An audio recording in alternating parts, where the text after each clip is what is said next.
Olá pessoal, tudo bem com vocês? Aqui é o professor Roberto Barbosa, formador de Educação Física. Tudo bem? Vamos para mais uma videoaula de ginástica. Vamos lá, quarta fase, é com vocês. Então, como vocês já sabem, a ginástica ela surgiu desde o período da pré-história, passou por vários movimentos até chegar nos movimentos revolucionários posterior à Idade Média, em que começaram a se racionalizar o movimento e pensar como é que esse movimento poderia ser difundido nos âmbitos educacional, do trabalho, da saúde, em várias vertentes possíveis. Com isso, eles iniciaram preocupando-se com a saúde. Então, a saúde da população era de suma importância. Com um índice muito baixo de perpetuação da vida, ou seja, que a expectativa de vida das pessoas era baixa, os cientistas entendiam que o movimento poderia trazer melhorias quanto ao prolongamento da vida. Então, criou-se vários movimentos preocupados com a saúde da população e, inicialmente, todos de forma coletiva. Foi um período que o higienismo, ou seja, se preocupar muito com a saúde, com as questões raciais, com esses movimentos, não somente porque aconteceu nas populações europeias, mas também porque eles acreditavam que as pessoas tinham certa superioridade para com as outras. No campo da educação, a ginástica também atuou. Então colocou-se para dentro da escola todos esses movimentos, acreditando que poderia ajudar nas capacidades cognitivas das pessoas. E inicialmente essas atividades foram segregadas. Então os homens faziam separado das mulheres, os meninos faziam separado das meninas. Então essas atividades foram sendo feitas dessa forma, de forma coletiva, e foi se perpetuando por vários períodos, inclusive no século XX, aqui no nosso país, existiam atividades voltadas com essas características. No campo do lazer, no campo da estética, a burguesia, querendo fazer suas atividades com um pouco mais de incremento tecnológico, criaram, no caso, vários equipamentos ginásticos que foram basicamente o início das academias de musculação, com esses equipamentos que nós podemos observar que são um pouco rústicos, mas para a época era muito avanço tecnológico. Então esses equipamentos com engrenagens, com polias, bem rústicos, parecendo máquinas fabris, privilegiavam essa população que detinha de renda, que era a burguesia. Então eles faziam esses movimentos ginásticos puramente pela estética, não tanto pela saúde, e não usavam roupas leves para fazer, usavam as roupas que eles utilizavam no dia a dia. E os movimentos também eram bem estáticos.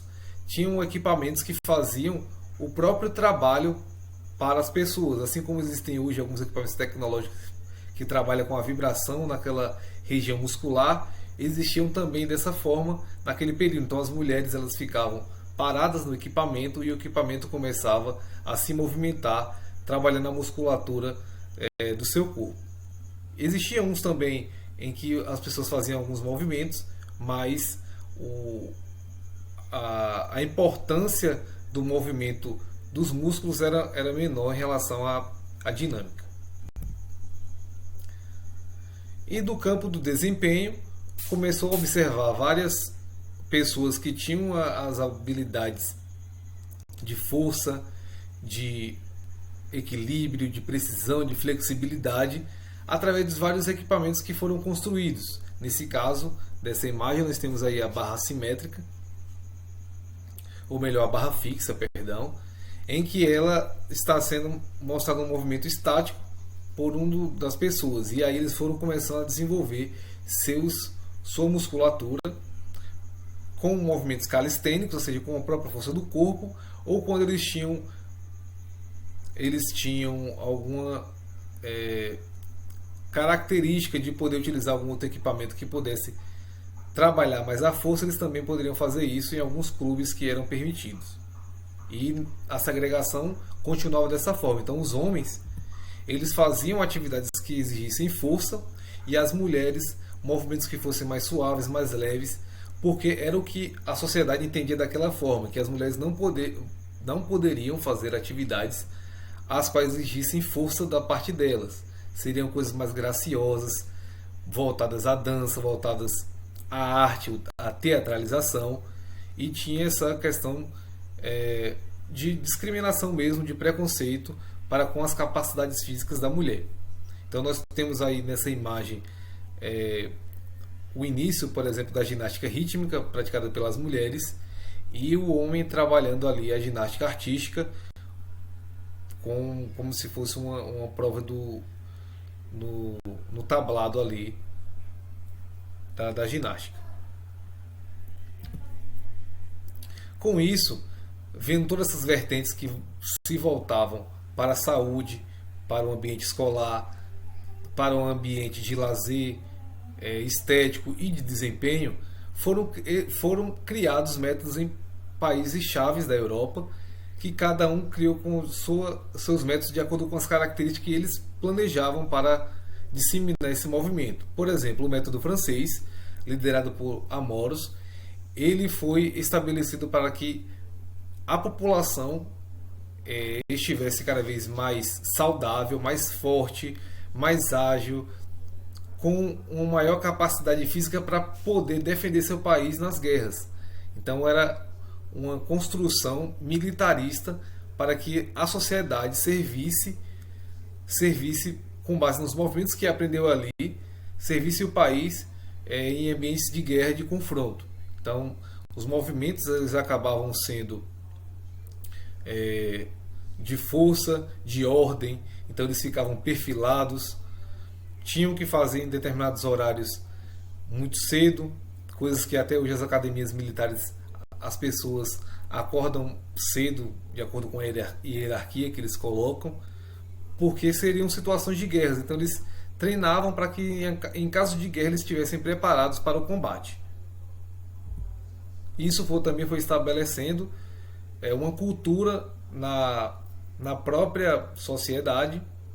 E, por exemplo, o Brasil ele aderiu a esse método francês por um bom tempo, a partir da década de 30 aqui no país.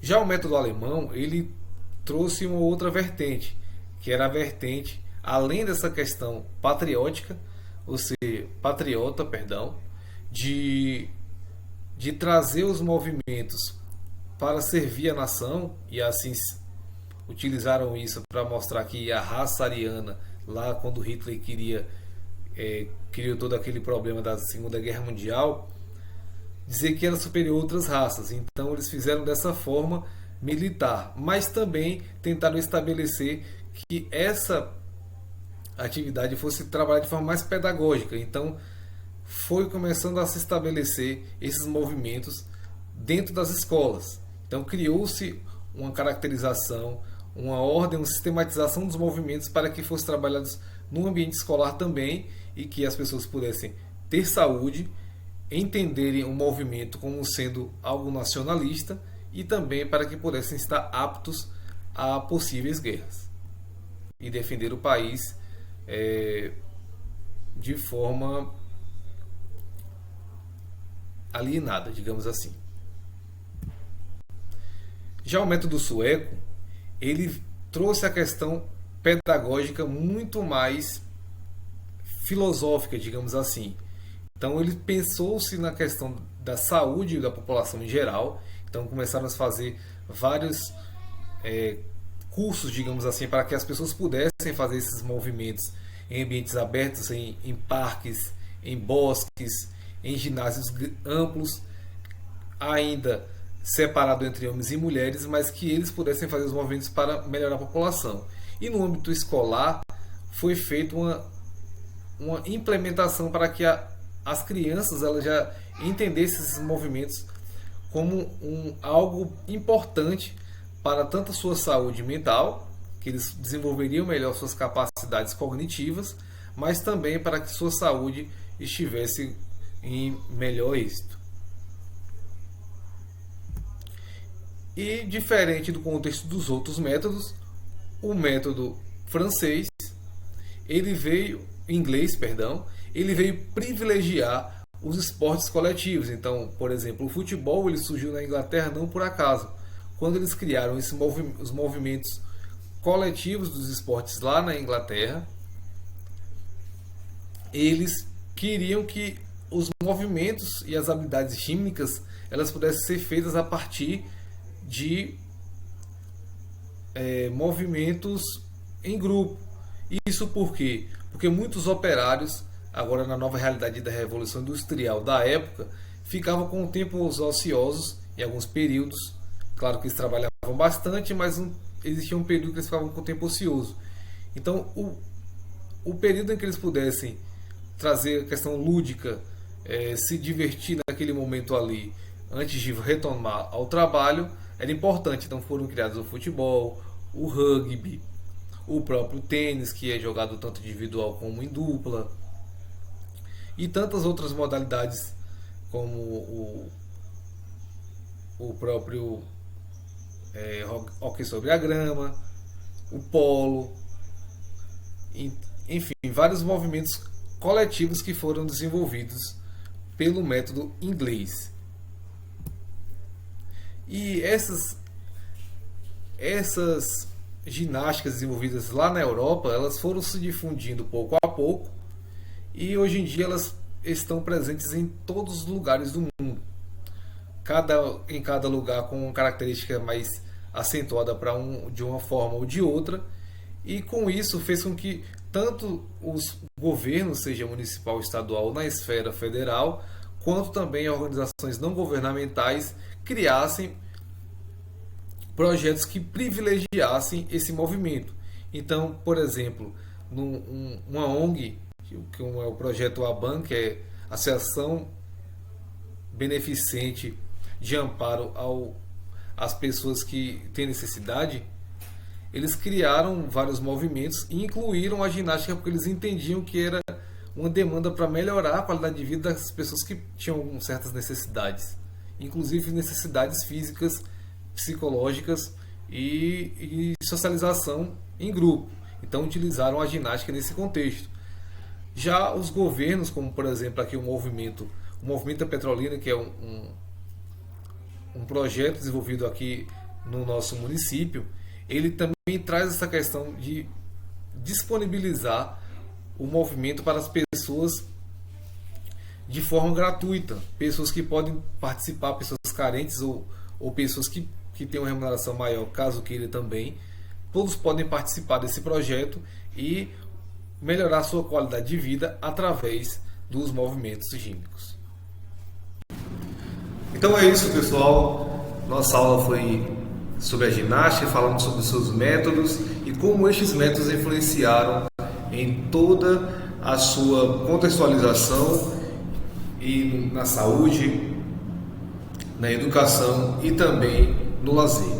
Temos essa atividade para que vocês possam fazer. Mostrem que vocês prestaram atenção, que aprenderam sobre o conteúdo, tá bom? Um grande abraço para vocês e até a próxima.